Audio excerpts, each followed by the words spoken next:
Okay, that was a quick little walkthrough of the property. I'm here back in the studio, if you will, which you know is a butcher shop. It's temporary. We are building a little studio for my son and I next door. He and I have another channel that's about cryptocurrencies. That's a whole different story. This is about our farm. I'd like to talk about a little bit about why we got into the Mulefoots. First of all, we have to thank my sister-in-law Annette. She brought up the Mulefoots. She brought up the critically endangered that we'd already been kind of down the road a little bit, but you know, when things click together and you say to yourself, "Ah, shoot, that keeps coming up. Why wouldn't we do that?" Not to mention, there are tax benefits for a small farm and whatnot for that, which is, gosh, always a bonus, right? That's always good to have a little tax advantage. So, why we chose the Mulefoot. Let me go back to what I plan to do with this meat shop here that I'm currently in. I'd like to make naturally dried meats, and I'd like to do that as old school and traditional as possible. And that's going to be a learning process that I'm going to take everybody along with me. So I had to have the right breed. And when you first get into farming, you're like, well, you know, everybody says, gosh, you got to have this pig or that pig or that pig. And the chefs really like the Berkshire. I mean, I can name 5 other breeds that you got to have this one or that one. But everybody liked the Berkshire, which is the pig that we currently have. Very happy with it. It's an exceptional pig, and I highly recommend anybody getting it. But for other reasons that I'm about to explain, we like the Mulefoot. So far, we'll see how that goes, right? So, one of the things that I got into with my charcuterie idea was I'm going to go down this prosciutto because I love it, but you know, curing bacon, traditional ways, and copas and all the pastrami and the pepperonis and all of that stuff I plan to do right here in this room, okay? And I gave you a quick walk through of this. Behind this wall here is actually the cooler. That whole process, I kept looking into it, and the more I started to study it, it kept funneling me back to the jamon of Spain. And they have the identical growing season, the identical climate that I live in here. As I showed you, we have rolling hills, oak trees with acorns everywhere. So they have the same climate, humidity, all of it. So I thought, well, all I have to do is follow their process that they've been doing for, gosh, 1,000 years? I don't know. So I thought, well, okay, well, what breed of pig do they use? Well, they use a pig, I'm probably pronouncing this incorrectly, but I believe it's pronounced Iberian, and that pig is very difficult to find. There's a place not far from here that actually got some very exclusive. I wasn't able to get a hold of those people at all. And as far as I know, they're the only place in all of North America that have them. I could be wrong about that. I'm wrong about most of the stuff when it comes to this farming. But when I started looking into the Mulefoot, first of all, let's backtrack just all the way back to as far as we know anything about this breed.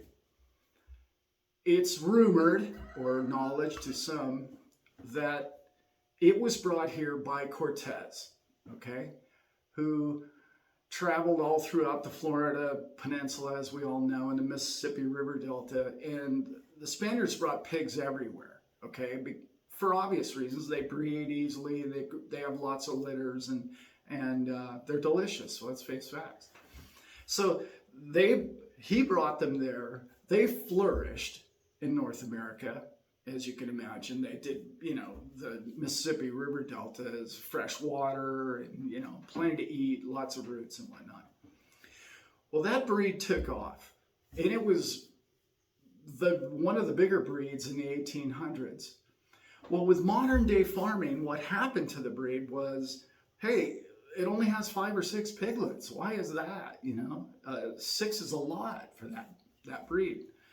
Well, that's not going to work in modern day farming. They need a dozen. In fact, the Berkshires, if they don't have 12, they get rid of the female, which is not the angle we were really looking to get into, if you know what I mean.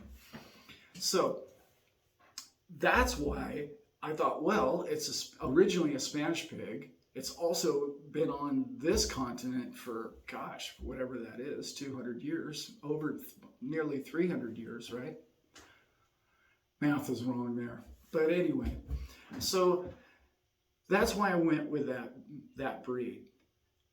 On top of the fact that everything I hear about the breed is it's really known for its hams, not so great in the pork chop area.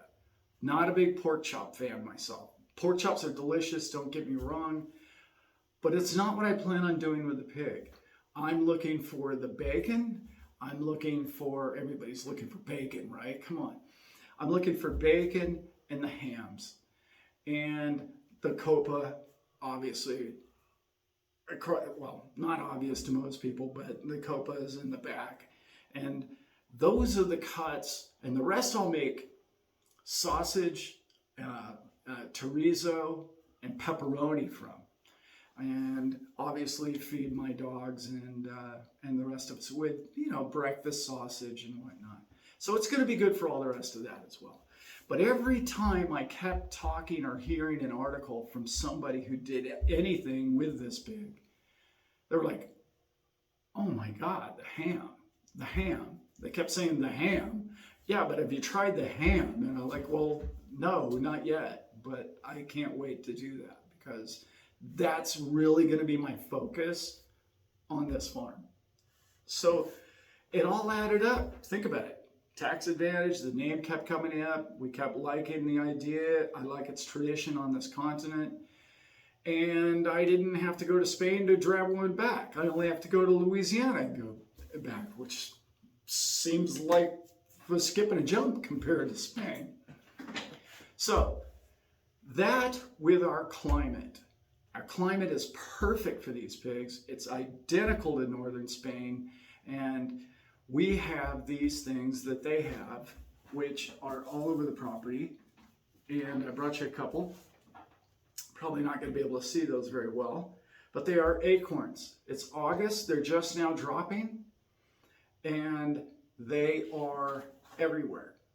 And this is what they will finish on, and all the ones that are in the ground now, they will finish on the acorns, and then I will be able to take them in the fall and process them. And you're going to be along for that entire ride. Now, I wanted to tell a neat little story that I have about critically endangered species. When I was a younger man, I was a fly fishing guide in the Sierras and loved it. Look back at those days fondly. One of the organizations that I worked with back then was an organization called Trout Unlimited. And that's exactly what we did. We made all mountain streams and waters unlimited to trout. I mean, it was a way to convert normal streams and water lands that had normally kept trout and convert them to grow the 5 different kinds of trout. I won't get into that because it's not a trout video. We had so much success. In fact, I know everybody's heard of Ducks Unlimited, right? So Ducks Unlimited was an even more successful program than Trout Unlimited, or Cal Trout does the same thing.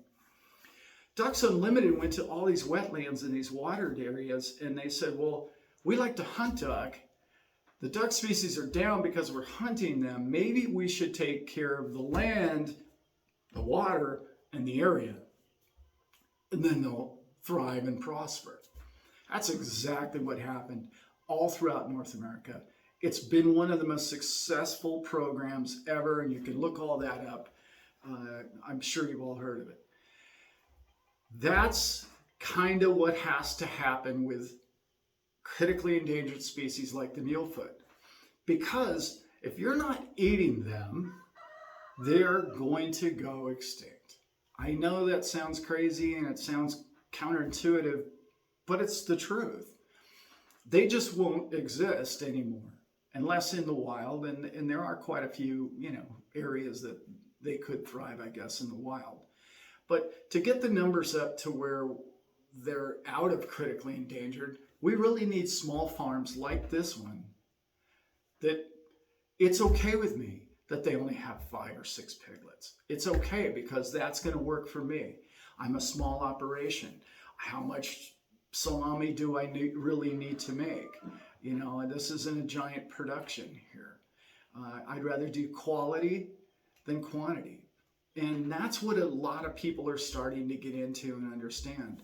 So there is hope for breeds like this pig. If they show quality in areas that are going to make people happier and enjoy the product better, then they'll thrive. And we're going to be part of that. The other thing that we found is it's virtually impossible to find this pig anywhere west of Texas. There was a guy in Wyoming. We weren't able to get back with him. There was a gal in Northern California, and she's since gone out of business. And there's numerous chefs and people that would like the breed, and they can't access them anywhere. And that seems like a niche market for us, and it seems like an opportunity for a small farm like us. We're not going to go into mass production. We aren't very big, and we are going to do high quality and do the pig right and do this breed right. And we will sell piglets to somebody that's excited to follow this breed and keep the strain alive. And we will have papered pigs. In case somebody's interested in something that in the future, you can go to our website, Themis Farms, and look it up, and we will do our best to get some of these piglets to you. I can deliver most areas, most in the West Coast, obviously where I'm at, piglets anyway, because I don't want to be hauling boars around the state, but that's a ways from now. I don't even have the pigs yet, way ahead of myself. So that's a little bit about why we chose the Mulefoot. And we know it's going to work out for us because every other breed or species that we put on this property has. Why? Because we show it a lot of love. It gets a lot of love. It gets a lot of care. It gets daily attention.